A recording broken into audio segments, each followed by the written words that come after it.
আসসালামু আলাইকুম। বিসমিল্লাহির রহমানির রহিম। আমি বাংলাদেশ পুলিশের একজন কর্মকর্তা এসআই মাসুদ রানা।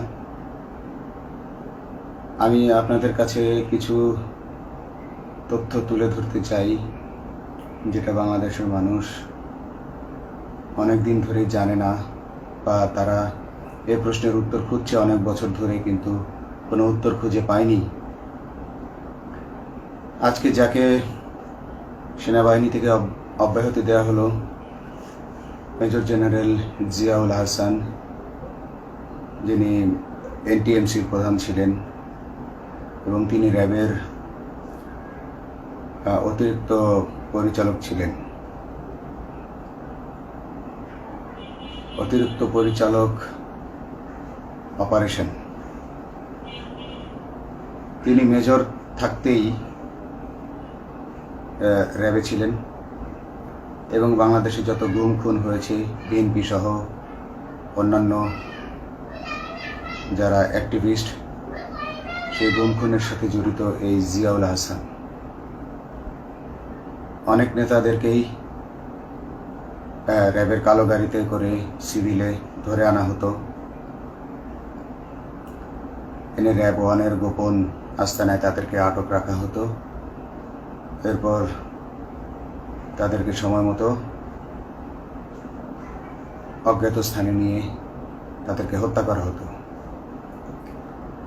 এবং অজ্ঞাত স্থানেই তাদের লাশ হয়তো নদীতে ডুবিয়ে দেওয়া হতো, নয়তো তাদেরকে দাফন করা হতো, নয়তো অ্যাসিডের মাধ্যমে তাদের লাশকে গলিয়ে দেওয়া হতো।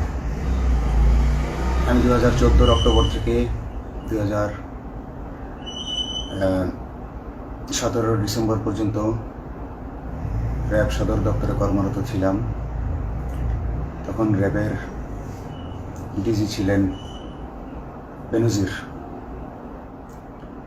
যিনি আজকে দেশের হাজার হাজার কোটি টাকা চুরি করে, পুলিশের হাজার হাজার কোটি টাকা চুরি করে পালিয়ে গেছেন বিদেশে। তো আমি দেখেছি অনেক মানুষকে কিভাবে অন্যায়ভাবে গ্রেফতার করে নিয়ে গুম করে রাখা হতো। আমি রিসেপশনে ডিউটি করতাম।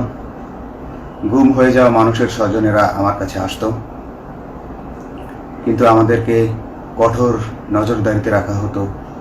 সিসি ক্যামেরার আওতায় ছিলাম, তাদের সাথে আমরা ওভাবে কথা বলতে পারতাম না।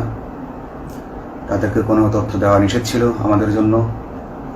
কিন্তু তাদের স্বজনরা আসলে এসে যখন এখানে কান্না করতো, আমি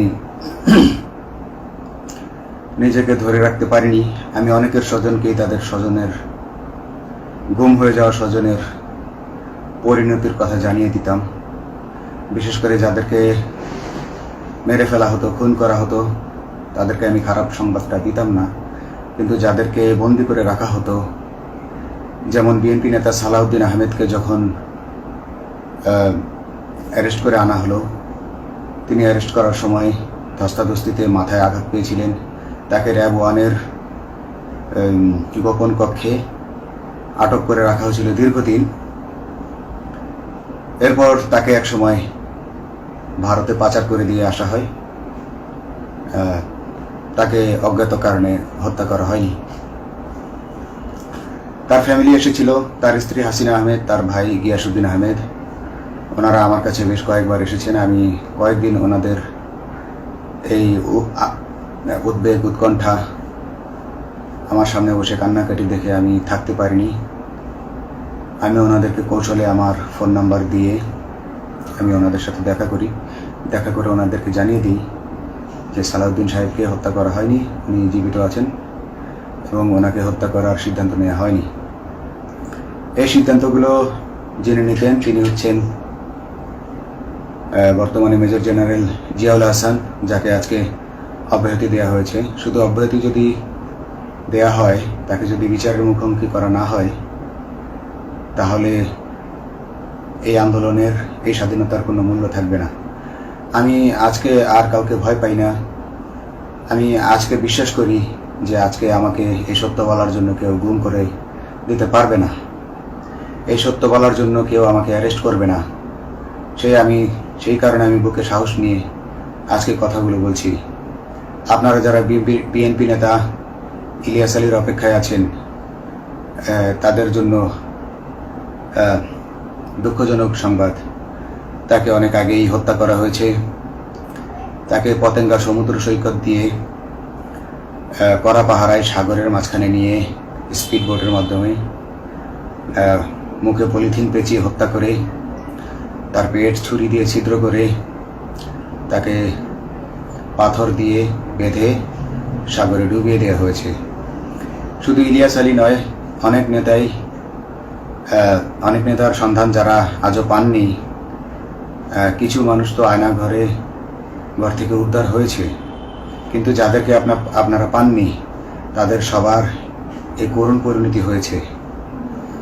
আমি যদিও তারা এই কাজগুলো অতি গোপনে করত এবং র্যাবের অন্যান্য শাখার কর্মরত কর্মকর্তা কর্মচারীরা এটা জানতো না, কিন্তু আমি অত্যন্ত বিচক্ষণভাবে আমি এই খবরগুলো নিতাম, কারণ আমি জানতাম এগুলো একদিন আমি প্রকাশ করতে পারবো। এবং এই দিনটার অপেক্ষায় ছিলাম আজকে এত বছর, মানুষের কাছে সত্য প্রকাশের। বাংলাদেশের মানুষ জানুক যে কারা খুনি, কারা এত মানুষকে গুম খুন করেছে, এই দেশ থেকে এই দেশে ত্রাসের রাজত্ব কায়েম করেছে। তারা মাদকের ক্রস ফায়ারের নামে যে হত্যা ট্র্যাডিশন চালু করেছিল, এই ট্র্যাডিশনের উদ্দেশ্য ছিল বিরোধী দলের লোকজনকে হত্যা করা। কারণ পুলিশ এবং সেনাবাহিনীর অনেকেই মানুষ হত্যা করতে ভয় পেত, তারা এটাতে অভ্যস্ত ছিল না। অনেকেই অনেক সাহসী, কিন্তু একটা মানুষকে হত্যা করার পর তারা আর ঘুমাতে পারতো না, তাই তারা এসব কাজ করতো না। কিন্তু খুনে হাসিনা কিছু মানুষকে এভাবে হত্যা করতে করতে পুরস্কৃত করার মাধ্যমে হত্যা করতে অভ্যস্ত করে ফেলে। তারাই এই গ্রেফতারকৃত এই গুমকৃত মানুষদেরকে গুলি করে হত্যা করত। এবং তারা এতটাই নিষ্ঠুর যে তারা এক একজন কয়েক শত করে হত্যা করেছে। এবং এই মানুষগুলোর সংখ্যা বেশি নয়, কারণ সবাই লাশ দেখতে পারে না। একটা মানুষকে খুন করার পর লাশের যে ছটফটানি এবং মাথায় গুলি করার পর মাথার যে বিকৃত অবস্থা, এই জিনিসগুলো আমাদের অনেকেই আমরা সহ্য করতে পারি না। তাই আমাদের মধ্য থেকে কিছু হায়নাকে বেছে নিয়ে তারা একটা টিম গঠন করে। তাদেরকে র্যাব সদর দপ্তরে বেনজির আহমেদ প্রতি মাসে পুরস্কার দিতে ডাকতেন এবং প্রত্যেকটা র্যাবের বিভিন্ন শাখায় এরকম দু একজন রাক্ষস ছিল যারা মানুষকে শুট করত, গুলি করত, হত্যা করত এবং গুম করত। তারা এখনো আছে। তাদেরকে আমি নতুন সরকারের কাছে দাবি জানাবো, তাদেরকে বের করতে হবে, তাদেরকে বিচারের আওতায় আনতে হবে। না হলে এত শহীদের বিনিময়ে যে ফ্যাসিবাদ থেকে, যে স্বৈর শাসন, যে খুনি হাসিনার হাত থেকে আমরা মুক্তি পেয়েছি, সে মুক্তির প্রকৃত মূল্য আমরা পাবো না, প্রকৃত স্বাদ আমরা পাবো না। এই খুনিদেরকে বের করতে হবে, এই খুনিদেরকে বের করে আইনের আওতায় আনতে হবে। বাংলাদেশ পুলিশ কখনোই গুলি করতে অভ্যস্ত ছিল না। আপনারা জানেন একসময় পুলিশ যে গুলি করতো না, এটা নিয়ে অনেক ব্যঙ্গচিত্র ছাপা হতো পত্রিকাগুলোতে, যে গুলি না করতে গুলি খেলনার বন্দুকে পরিণত হয়েছে। তো কিন্তু সেই পুলিশকে